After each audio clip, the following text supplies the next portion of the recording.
Sino-sino ba yung mga model na tinikman ni Vic Fabi?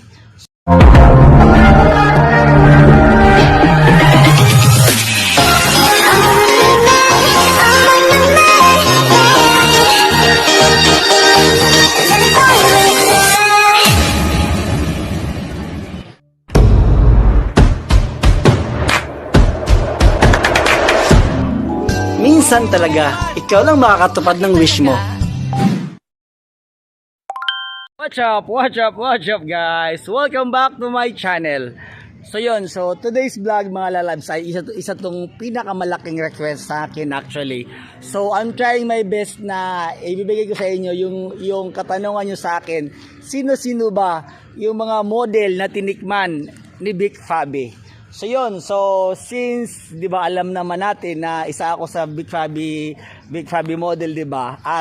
At sa mga hindi pa nakakaalam, isa din ako sa mga nagbibigay ng mga model o nagsusupport ng mga model kay Vic Fabi. So today's vlog mga lalabs ay i-reveal ko sa inyo top 10 na mga sikat ngayon na naging Vic Fabi model na tinikman ni Vic Fabi. Ayan. So sa first na ating unang listahan ay si Miguel Gion. Ayan. So itong si Miguel Gion dati noong mga panahon na walang-wala pa to, naging Vic Fabi scandal to. At syempre, yon marami din yung mga nagtatanong sa akin kung natikman na ba ni Vic Fabi itong si Miguel Gion. So the answer is yes. Matik yan mga bebe, matik na matik yan. Alam mo naman si Vic Fabi, di ba, na kapag gwapo, walang kawala yan sa kanya. Ayan, di ba? Sikat ka man o hindi, yan, titikman ka talaga ni Vic Fabi talaga. Ayan, so sa ating pangalawang listahan ay si Model Mart. Yan, si Model Mart, actually, ako ang nagbigay kay Vic Fabi nito. What I mean, ako ang nagreto kay Vic Fabi nito year 2017 noong mga kapanahonan talaga na sikat kami, yung alam mo yun, sikat-sikatan pa kami yun. So itong si Mart ngayon, actually itong si Mart walang nakakaalam, bisexual to actually. So yun, so kwento ko lang. So di ba ako nga yung isa sa mga nagbibigay ng mga model kay Vic Fabi, di ba? So, syempre, bago ako unahan ni Vic, kwentong ano lang to ha. So, noong mga time na kinuha ko to si Mart, so, di ba, syempre, alam mo na, di ba, na titikman ni Vic Fabi, di ba? So, syempre, inunahan ko na si Vic Fabi. So, maalala ko lang, itong si Mart, hinila ko to sa kusina, doon sa may kusina, sa bahay ni Vic Fabi. Kasi yung bahay ni Vic Fabi kasi, tatlong story yon. So, yun, ay fourth floor pala. Tapos yung sa pinakataas, yun yung kanyang studio. Sa first floor, yun yung kusina. Second floor, yun yung mga kwarto ng mga anak niya. Third floor, yun yung, basta may doon, may pwede ka magtsuktsakan doon. Hinila ko talaga to, sinuksak ko talaga to. Kasi gwapo to, di ba? Gulat nga si ang laki. Sa totoo lang mga bibi, Dax pala talaga itong si Dax talaga itong si, tawag niyan, si Mart talaga. At ang sarap naman talaga. Kumbaga, inunahan ko na si Vic Fabi. Siyempre, gwapo, di ba? Ayan. So, yun, maraming mga nagtatanong na naman kung natikman na ba ni Vic Fabi itong si Model Mart. Oh naman, yes na yes, it's a big yes. Ako nga, tinikman ko nga, di ba? Si Vic Fabi pa kaya hindi tinikman, di ba? So, yun. So itong si Mark ngayon, marami na tong project ngayon, lumalabas na rin to kasi nagbablog na rin to sila eh. Nakipag-collab na rin to sa ibang, alam mo yun, sa ibang content creator. So yun, ang question, natikman na ba ni Vic Fabi o hindi pa? Yes, it's a big yes, natikman na to ni Vic Fabi. Ang ating third na model na tinikman ni Vic Fabi na sikat talaga, na nag-trending talaga. Ayan, ang aking 8 years boyfriend na si Vin. Ayan. So way back nung mga panahon na ako pa ang kinuha ni Vic Fabi. Actually, ito si Vic Fabi, malandi rin tong baklang to kasi nakita niya sa aking profile, sabi niya, sino yung lalaking nasa profile mo? Sabi ko, boyfriend ko. Sige, alam mo ba na talagang sabi niya talaga na sige, bayaran ko ng yan, ganito kalaking halaga. So syempre ako na-tip naman ako. sige, pumayag na lang din ako. Pero syempre, yun na nga, noong mga panahon na yun talaga, hindi ako nag-i-expect talaga. Hindi ako nag-i-expect na makuha talaga ni Big Pabi itong boyfriend ko talaga. At alam mo yun, kumbaga nasulutan talaga kami talaga. Sobrang ano, di ba? Hindi mo talaga masabi ang buhay talaga ng tao, di ba? So yun na. So, tinanong ko si Ben, sabi ko, ganito, ganyan, na gusto ko daw kunin na maging model ni Big Fabi. So, sabi niya, sige, try, magkaroon talent fee. Ito, mas mataas sa 5,000, ipopotoshoot kanya. Ayaw na, tapos, aside pa yun sa talent fee niya, meron pa ako. Kaya talagang na-tempt talaga ako talaga, noong mga panahon na yun. Kasi syempre, noong mga panahon na yun talaga, wala naman, kumbaga, hindi, yung pera namin, mga, 10 years ago, wala kaming pera talaga. Kukunti lang yung mga pera namin. Ayan. So yun, na-tempt talaga ako talaga hanggang sa dumating yung time na itong si Big Pabi talagang wala na, hindi na nagparamdam sa akin si Vin. Ayan, dahil nga syempre ginuwa na pala itong si Big Pabi. At yun na nga yung kwento ngayon, 'di ba? Nakita niyo naman yung video, 'di ba, na sinokchak ni Big Pabi na walang kondom. Alam mo yun, talagang binaboy niya talaga ang boyfriend ko talaga. Kaya hanggang ngayon talaga sobrang galit. Alam mo yung galit ko talaga na talagang hindi ko talaga maiwasan talaga. Gusto kong gumanti kay Big Pabi talaga. So yung tanong ninyo mga lalabs, yung natikman na ba to ni Big Pabi? Si Vin, naman, Diyos ko, wala pang ang kondom. Ay, bawal sa video. So yun, sa mo naman, pinagsawaan niya pa nga to hindi lang to tinikman, kundi pinagsawaan ni Big Pabi ang aking boyfriend. Ayan. So, ang ating pang-apat na model na tinikman ni Big Pabi, actually sikat to. Sobrang sikat talaga to ngayon talaga. Nanalo to ng Mr. Pilipinas 2024. This year lang nanalo to. Mr. Pilipinas nanalo to. Si RJ De Vera. Yan, si RJ De Vera, mga panahon? Dati pa, yan. 5 years ago, 6 years ago, wala din to kasi taga-Tarlac to si RJ De Vera. So yun, so yung isa namang kaibigan ko ang nagkubaga yung parang nagsusupport ng mga models, siya ang nito actually, kinuntak to actually. So itong si RJ De Vera dati, sumasali pa lang to ng mga bikini open. Yung mga bikini open na pang bar, mga ganon, sumasali pa to dati. Ayan. So ang tanong ngayon, kung natikman ba ni Big Pabi itong si matik, hindi lang tinikman, sinorba pa talaga. Dahil lahat ng mga video nito nakita ko talaga.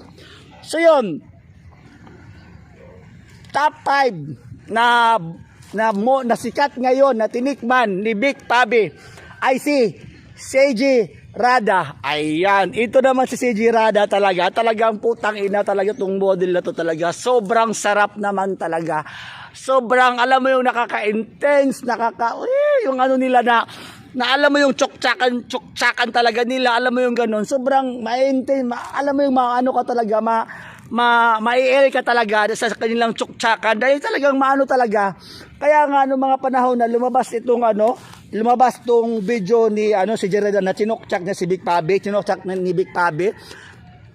Nalungkot talaga tong batang to, talaga umiyak talaga to, nagla-live to nagla-live sa kanyang Facebook account kasi talagang napahiyang-hiya talaga siya talagang alam mo yung napahiya talaga siya na bakit ganito ganyan.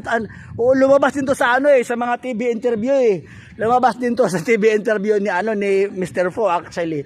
So yun, in-interview to kung natikman na ba sa ni Big Pabi. So kitang-kita naman, hindi siya he can say yes because talagang nakita doon sa video na talagang may tukhangan portion talaga silang dalawa ni Big Pabi. At alam nyo ba na itong si CJ Rada, sobrang dax talaga to talaga. Sobrang laki talaga ng nut chest dito talaga. Sobrang alam mo yung matakam ka talaga. Alam mo yung ma-intense ka talaga kasi sobrang gwapo naman talaga to si CJ Rada talaga.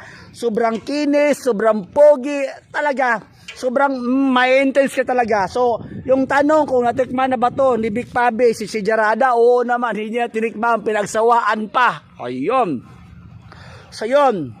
Top 6 na tinikman ni Big Pabi, si John Ray Alam mo, malalaman to putang ina si John Ray Montesa. Yan, so ito naman si John Ray Montesa ngayon. So sa mga gustong mag-hire kay John Ray Montesa, i-PM nyo ko, no? I-PM nyo ko, irereto ko kayo.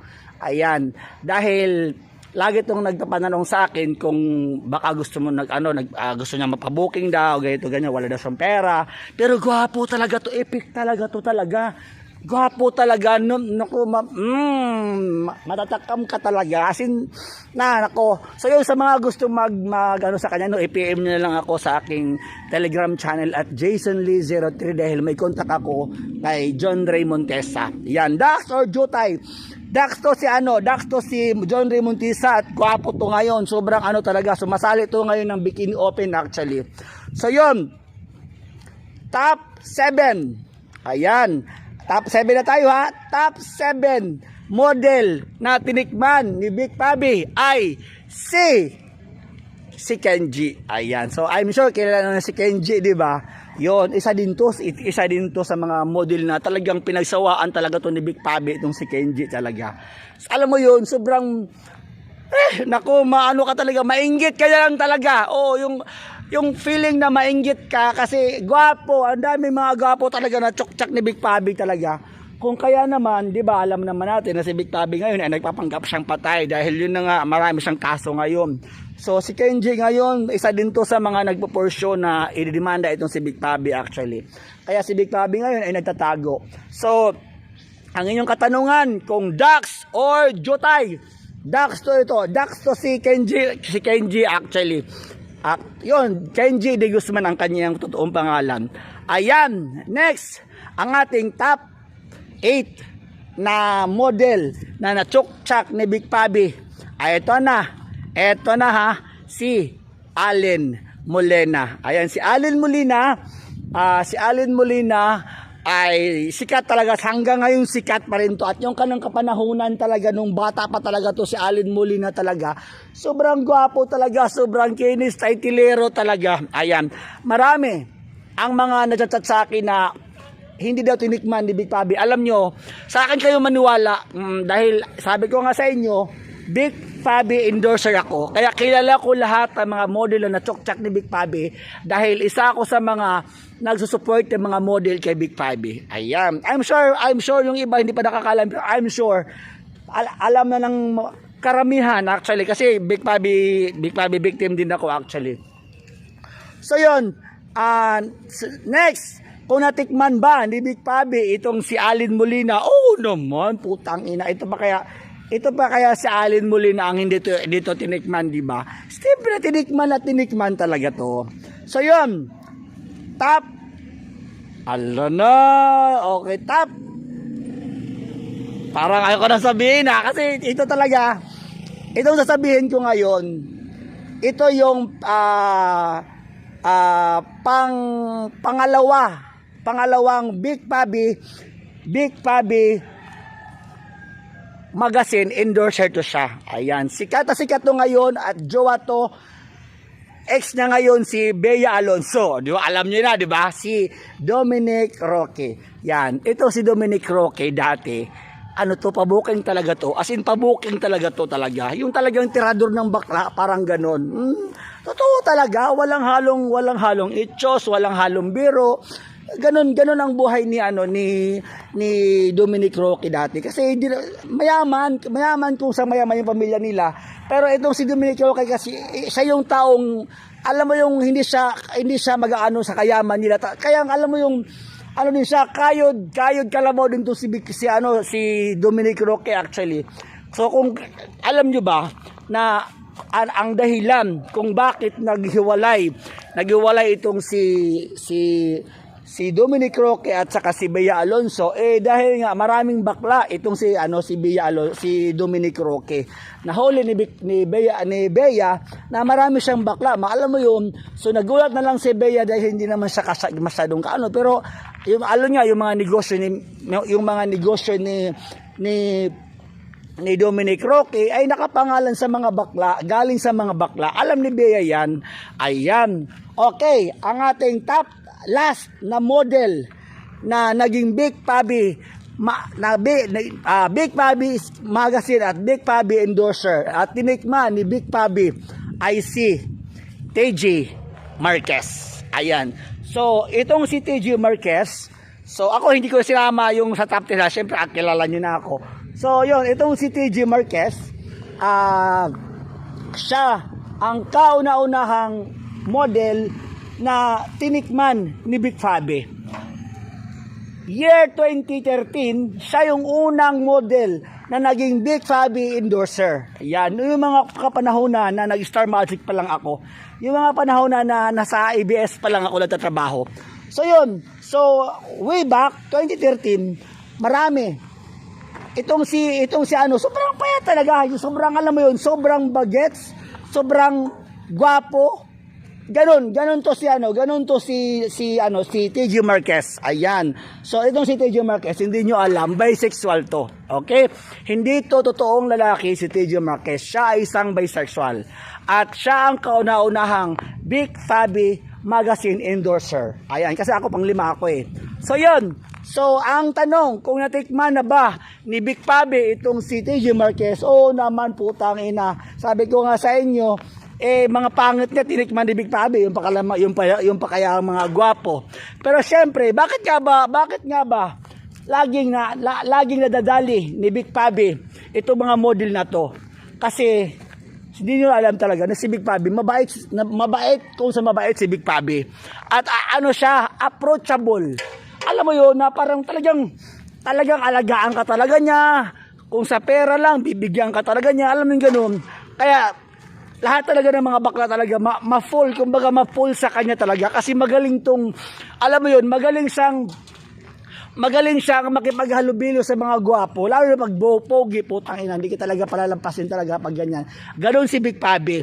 So, sobrang yaman talaga ni Big Pabi dati kasi bakit nga ba mayaman si Big Pabi? So, yon, sa mga hindi pa nakakaalam na itong si Big Pabi marami itong mga subscription. Marami itong mga sites na, alam mo yung payable sites, ayan.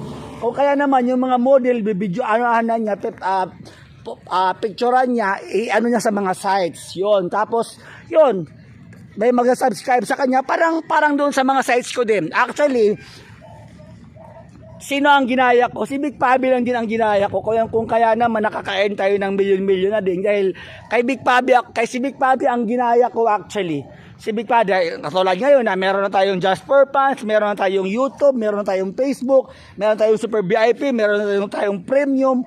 Lahat na yata ng mga subscription na pambakla meron ako. Sa Pornhub na lang. Ayoko sa Pornhub kasi mahirap doon actually. So yun. Yun ang ating top 10 na mga model na sikat ngayon at tinikman ni Big Pabi. So sana abangan yung mga lalabs ang part 2 episode ng top 10 sikat nga naging Big Pabi model. Ayan. So sa mga hindi pa nakapag-subscribe ng aking YouTube channel, I'm inviting everyone to please subscribe my YouTube channel and please don't forget to hit the bell button para updated kayo sa mga bagong videos na upload ko. Always remember mga lalabs, kung may pangarap ka sa buhay mo, gawin mo lang ito sa legal na paraan dahil minsan talaga ikaw lang makatupad ng wish mo. Yeah.